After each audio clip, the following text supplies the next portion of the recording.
네, 시청자 여러분 안녕하십니까. 출발 마케돈 예민수입니다. 어느덧 금요일입니다.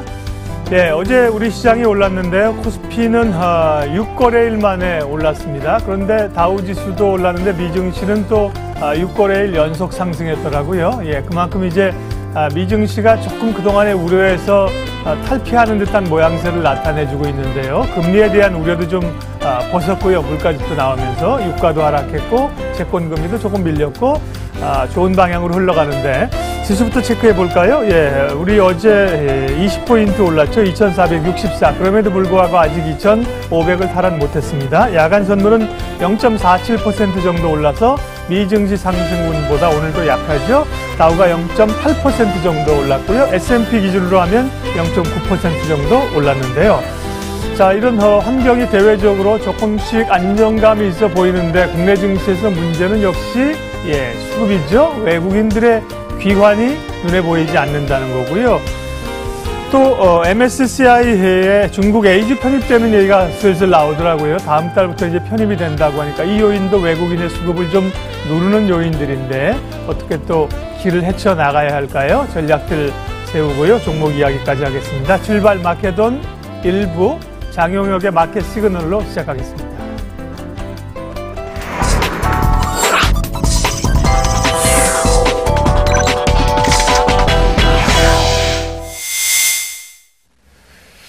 예, 장용혁의 마켓 시그널 한국투자증권 이프랜드예요. 장용혁 팀장님과 함께 오늘도 시장의 중심을 잡겠습니다. 팀장님 어서 오십시오. 네, 안녕하세요. 예, 말씀드린 것처럼 어제 이제 주가가 올랐는데 뭔가 좀 시원하다는 느낌은 또 좀 없어요. 그 앞에 밀렸던 게 그냥 하다가 꽤 밀렸었거든요. 그래서 그 자리에서 좀 돌아 나오는 구간인 거고 트리거를 빵 하고 당기려 그러면 삼성전자 변동성이 커져야 되는데 상승 변동성이 근데 아직 그 부분이 좀 약하기 때문인 것으로 보여집니다.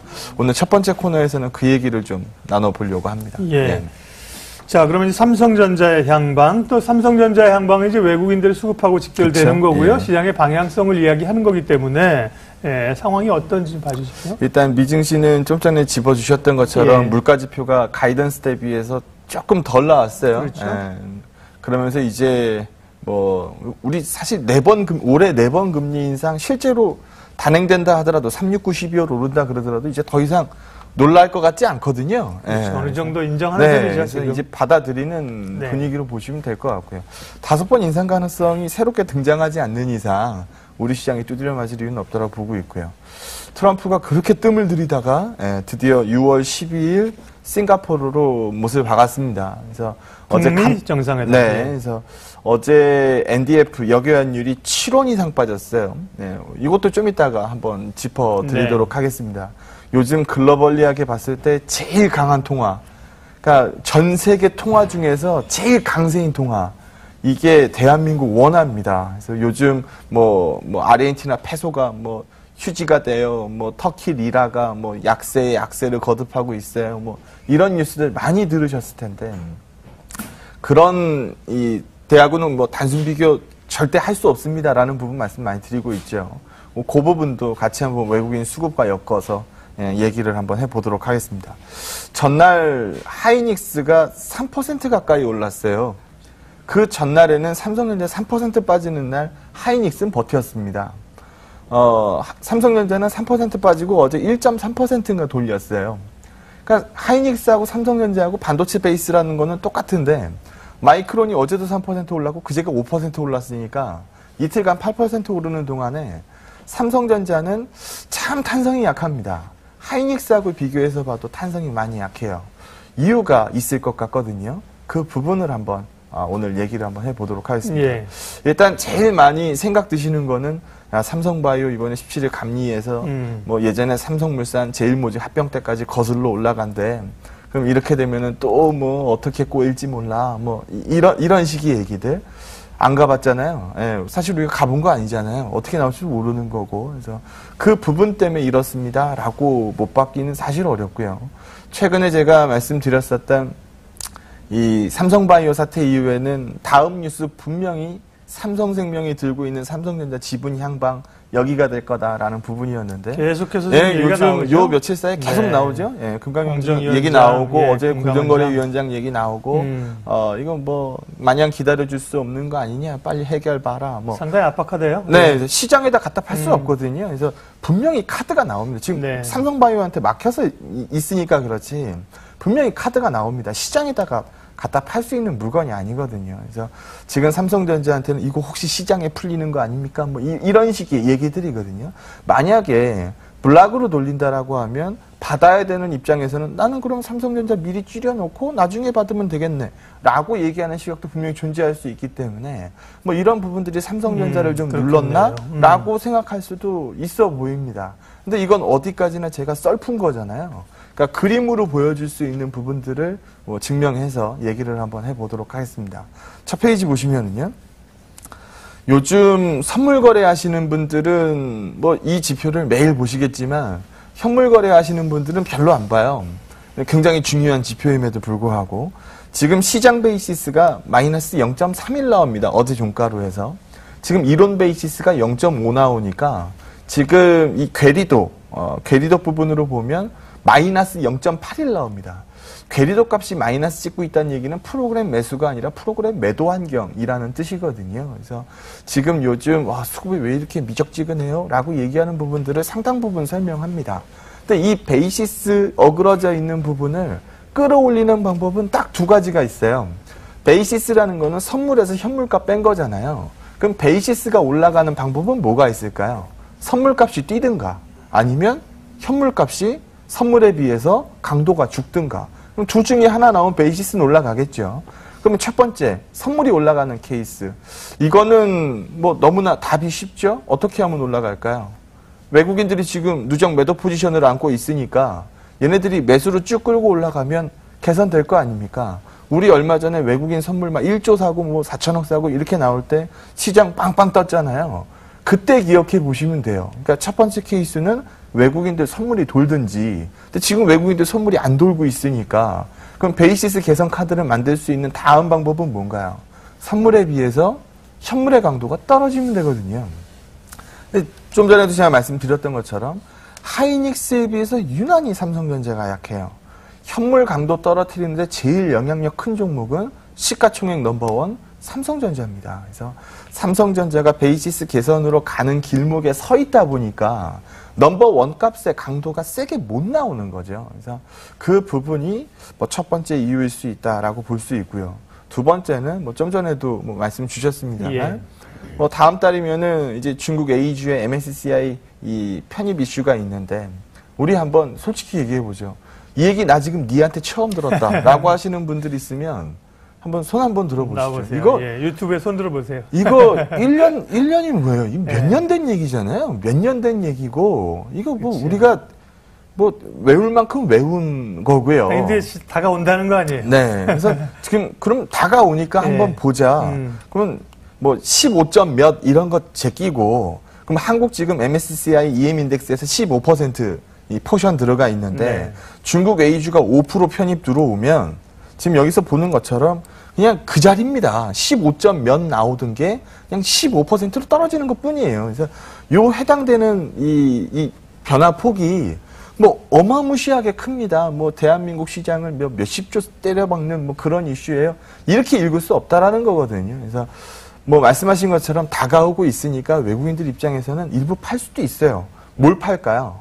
삼성전자 팔겠죠. 제일 그렇죠. 포션 예. 많이 들고 있는 종목. 그래서 그 부분에 뭐 매도 이유가 있다라고 하면 아마 이것도 하이닉스 대비해서 삼성전자가 좀 이 미적지근했던 이유 중에 하나가 될 수도 있을 것 같습니다. 근데 우리 이제 뭐 좀 약한 이유는 이제 그만 들여다보고 충분히 설명을 했으니까 뭐 삼성바이오를 시끄럽게 해서 제일모직까지 거슬러 올라가니 삼성생명이 들고 있는 전자지분이 어떻게 되니 베이시스가 어떻고 지금 중국 A주가 어떻고 뭐 이런 부분들로 웃자웃자 해서 삼성전자 탄성이 떨어져 있다. 그러면 중요한 거는 이거 아니겠어요? 앞으로도 그럼 계속 탄성이 떨어져 있을 거냐? 그럼 내가 여기서 시장 꺾인다라고 봐야 되느냐? 그 부분이 중요한 거 아니겠습니까? 근데 이 그림 한번 보시면 지금 여기도 써 있습니다만 대한민국 원화가 이건 최근 1개월 누적인데요. 1개월 누적 아니더라도 돼요. 글로벌리하게 봤을 때 달러 강세에 대해서 원래 달러 강세면은 나머지 통화들은 약세로 가잖아요. 예. 예. 약세로 간 정도가 제일 작은 통화. 그러니까 글로벌리하게 봤을 때 달러의 반대 포지션 중에서 제일 강한 통화. 이게 대한민국 원화입니다. 어제 NDF가 이 역외환율이 트럼프의 북미 정상회담 발표를 듣고 또 추가적으로 7원대 마이너스를 찍었던 점을 감안해 보면 오늘 시장에서 원달러는 빨간불 보기 어렵다는 얘기거든요. 파란불 떠 있다는 얘기입니다. 그럼 외국인들 입장에서는 원화 강세 좋아합니까? 원화 약세 좋아합니까? 원화 강세 좋아하죠. 뭐 본인들 이 대한민국 주식에다가 포션 때려놓은 거 대한민국 원화 약세로 흘러가면은 상대 가치가 떨어질 거 아니에요. 그래서 강세 가는 거 좋아합니다. 그래서 그런 부분들의 네.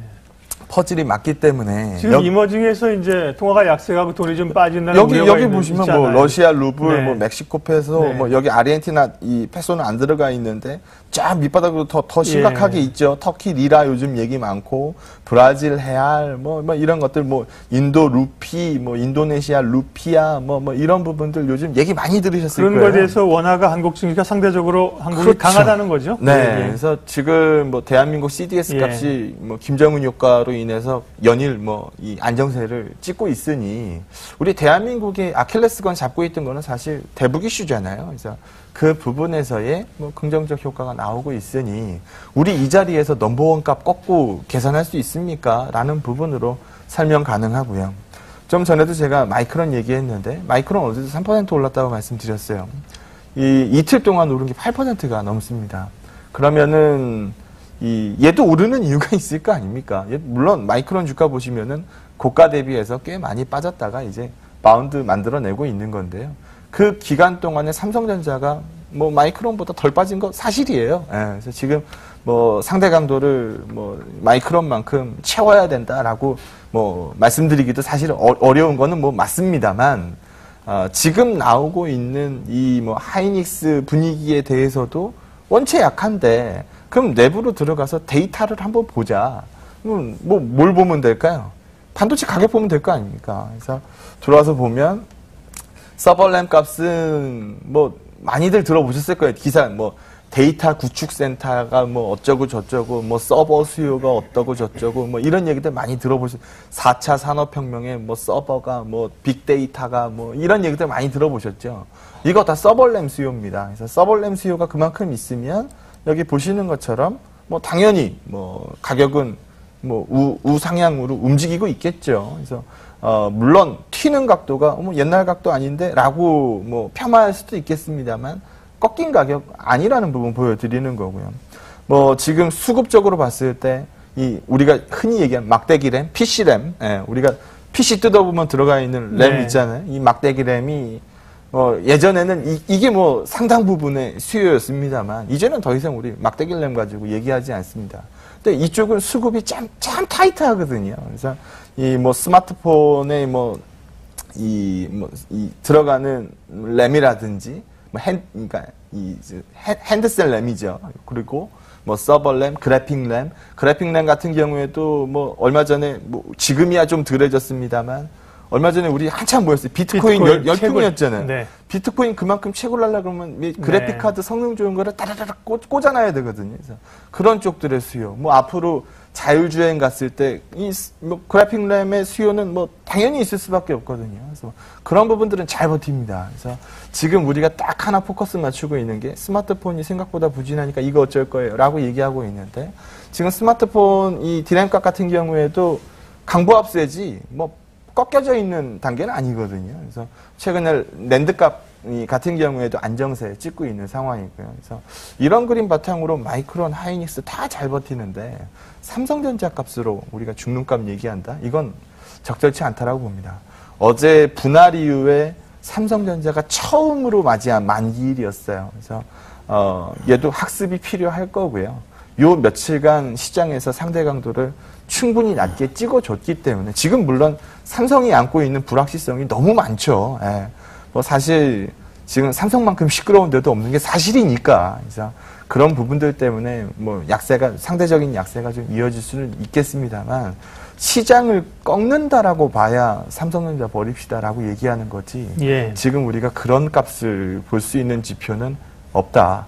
이머징 증시가 요즘 참 난리통인데, 그 와중에 대한민국 주식 요거 빠진 거 가지고 우리가 굉장히 막 골머리를 썩잖아요. 다른 데들 주가 지수 요즘 한번 열어보시면 폭포입니다. 폭포. 뭐 아르헨티나, 뭐 최근에 좀 들어 올리긴 네. 했습니다만. 그래서 베트남도 그렇고 최근에. 네, 베트남 많이 빠졌죠. 그래서 우리가 안타깝게도 선진 증시는 아니거든요. 이머징 증시 중에 뭐 좀 상단에 서 있는 네. 이머징 증시, 뭐 그 정도로 보는 시각이 맞기 때문에 뭐 전체적인 분위기가 다운된 거에서는 자유롭지 못했던 게 사실입니다. 그래서 그런 시각으로 읽어야지, 야, 이제 시장 끝났다. 네. 이렇게 볼 만한 이슈는 없다라고 말씀드립니다. 우리가 이제 남북 화해 분위기 이런 것들로 인해서 이제 경제 장기적인 성장 그러면서 소득이 정말 한 4만 불 뭐 이렇게 가고 선진국 시장에 확실하게 좀 들어가고 그렇죠? 그런 패러다임의 좀 변화가 생겨야 되는데 매일 이머징에서 사실은 선진국에 들어가니 못 들어가니 이번엔 되니 안 되니 뭐 돈이 빠지니 안 빠지니 이러고 있으니까요. 그러니까 뭐 용꼬리로 가는 그런가요? 게 좋은 거냐, 네. 아니면 뱀 머리에서 뭐 나름 뭐 잡고 사는 게 좋은 네. 거냐, 뭐 이건 논란거리가 있을 수 있잖아요. 때가 되면 가야죠. 네, 그래도, 예. 그래서 뭐 선진국 쪽으로 들어가는 게 훨씬 더 파이가 예. 큰 밭이기 때문에 뭐 들어가는 시점을 기다려봐야죠. 네.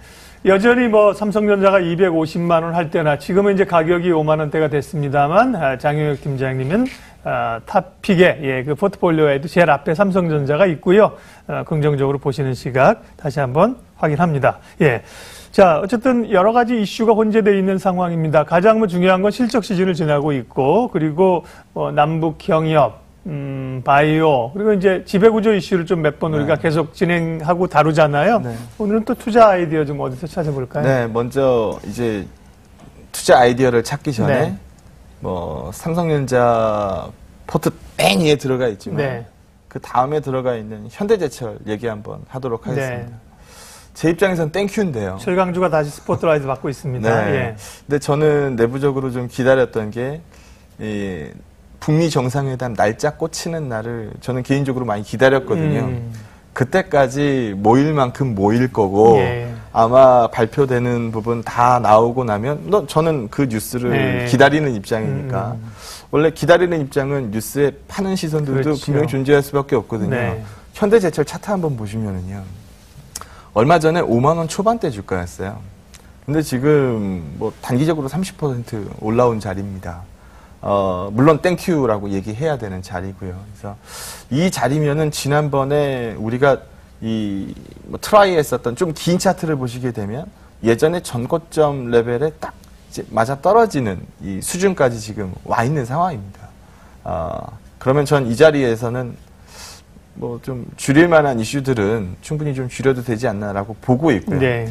충분히 스토리는 돼요. 충분히 스토리는 되는데 충분히 그 가능한 스토리를 최근 반영했죠. 30%. 네, 뭐 네. 30% 이상 저 무거운 철땡이가 네. 네, 뭐 반영을 했을 정도면 제 입장에서는 땡큐하고 편출시켜도 좋을 것 같습니다. 그렇죠. 또 사더라도 그렇죠. 그렇죠. 예, 네, 맞아요. 저는 날짜 박히는 날을 기다린 거니까요. 네. 그래서 뭐 포트 얘기 나왔으니까 그 얘기 잠깐 해봤고요. 예. 새로운 아이디어는 여기를 한번 보면서 네. 얘기를 하죠. 인천공항 데이터인데요. 네. 이 인천공항 국제여객 수송량 YOY 값을 한번 보시면 15% 플러스 값입니다. 전국의 국내 공항 플러스 값을 보게 되면 18%입니다. 좋아졌어요. 어디가 좋아졌는지 빨리 찾아야죠. 여기 보시게 되면 중국 데이터가 드디어 YOY 값으로 37% 개선을 만들어내기 시작합니다. 그럼 우리 다 똑같은 생각할 거 아닙니까? 중국 인바운드가 개선되면서 데이터 수요가 좋아졌네? 라는 부분들 많이 얘기할 네. 거예요. 지금 여기서 보는 것처럼 이 그림을 만들어내기 시작했으니까요. 그런데 우리가 지금 하나 좀 짚고 넘어가야 되는 건 인바운드로 들어왔을 때 마치 우리가 예전의 중국인 컨셉을 그대로 녹이는 듯한 시선을 갖고 있다는 겁니다. 오면은 일단 뭐 신라 호텔에다 짐을 풀고 나가가지고 카지노에서 한번 땡기고 뭐 면세점에서 면세점 하루 사고. 종일 머물고 네. 화장품만 드립다 사가지고 뭐 되돌아가는 케이스 이것만 생각하거든요. 근데 입맛이라는 건 바뀝니다. 그래서 이 예전에 중국 인바운드 좋았을 때 화장품 좋았고 카지노 좋았고 뭐 이랬어. 이 컨셉을 저는 그대로 녹일 필요는 없다라고 보거든요. 근데 대신 몇몇 개 골라낼 필요는 있어요. 면세 데이터에서 한번 보시게 되면 지금 중국인 입국자 데이터 살아난 거 밑에 지금 면세 데이터는 이 어그러졌었던 이 분위기에서도 충분히 버텨내고 있었어요. 그러니까 우리가 흔히 얘기하는 뭐 따이공 뭐 이런 수요들 뭐 있었기 때문에 실제로 면세 데이터가 크게 나쁘지 않았습니다. 신세계가 어제 실적 발표했죠. 신세계 실적 연일 서프라이즈를 찍었는데요. 신세계 지금 1분기 영업이익이 1133억 나왔고요. 가이던스가 1000억이 안 됐으니까 가이던스 자체도 낮지 않았었는데 높은 가이던스를 그대로 띄워놓는 실적을 발표를 합니다. 호텔신라는 신세계하고는 약간 얘기가 다르죠. 호텔신라는 고멀티플 종목이고 신세계는 저멀티플 종목입니다. 그래서 이렇게 읽을 수 있어요. 예전이랑 똑같이 읽지 않는다라고 한다면 뭐 화장품, 카지노 이런 쪽으로 막 확산시키는 것보다 지금 딱 눈에 보이는 거. 면세 데이터는 눈에 보이잖아요. 면세 데이터. 그리고 항공주도 실적 보셨는지 모르겠습니다만 요즘 이 조현민이 던진 물컵이 한지는 그냥 쓰러뜨리고 있는데요. 대한항공은 쓰러뜨리고 있는데 그건 물컵 이슈인 거고 실적 나오는 거 보면 제주항공 실적 좋았죠. 진에어도 실적 엄청 좋거든요. 그래서 대한항공이 지금 뭐 총수일가 지금 비자금 수사까지 들어가고 있는 와중이라 되게 시끄럽습니다. 근데 요거 뭐 결과는 좀 지켜봐야 되겠습니다만 최악의 케이스는 물러나는 거 아니겠습니까? 근데 시장에서 그거 슬퍼할까요? 시장에서 좋아할 거예요. 그렇게 되면 저는 이번 기회를 살려야 된다라고 보거든요. 그래서 살아있는 데이터만 본다라고 하면 면세 데이터 보시고 눈으로 보여주고 있는 항공 데이터 보신다라고 하면 이런 쪽으로 뭐 과거에 똑같이 대입하지 마시고 이쪽으로 포커스 맞추는 게 좋지 않겠느냐라고 봅니다. 예, 그럼 제가 뭐 조금 더 거기서 압축을 해보면 이제 항공 데이터, 그다음에 이제 면세점 관련주, 이런 쪽. 물론 이제 그 안에서 좀 이렇게 또 종목별로는 좀 다를 수 있겠지만요. 예. 자, 금요일인데요. 그래도 뭐 이번 한 주 계속 말씀하신 것처럼 은근히 밀렸던 상황에서 버티는 거죠. 오늘 금요일인데 어쨌든 뭐 얘기하면서 분위기는 조금 이제 편하네요. 나갈 수 있는 방향이요. 예. 자, 전략들 세워보겠습니다. 마무리해 주십시오. 안 좋은 시장 아니고요. 네. 어려운 시장입니다. 근데 지금 뭐 보시면 아시겠습니다만 완벽히 시속 게임이잖아요. 그렇죠. 그러니까 상관계수가 완벽히 플러스 1이면은 A 오르면 B 무조건 오르니까 따라서 하면 되는 거고 상관계수가 완벽히 마이너스 1이면은 A 오르면 B는 무조건 빠지니까 팔면 되는 거거든요. 이렇게 움직이면 시장은 나름 할 만합니다. 그래서 하는 입장에 따라서 그냥 어려운 시장일 뿐이지 안 좋은 시장은 절대 아닙니다. 그래서 시장 꺾자는 논리 펴지 말고 긍정적으로 뭐 좋은 뉴스들 많으니까요. 그쪽으로 보는 게 필요해 보입니다. 예, 장영혁의 마켓 시그널 금요일 순서 여기까지 하겠습니다. 한국투자증권 이프렌즈예요. 장영혁 팀장님 함께했고요. 다음 주에 다시 뵙겠습니다. 고맙습니다. 네, 고맙습니다.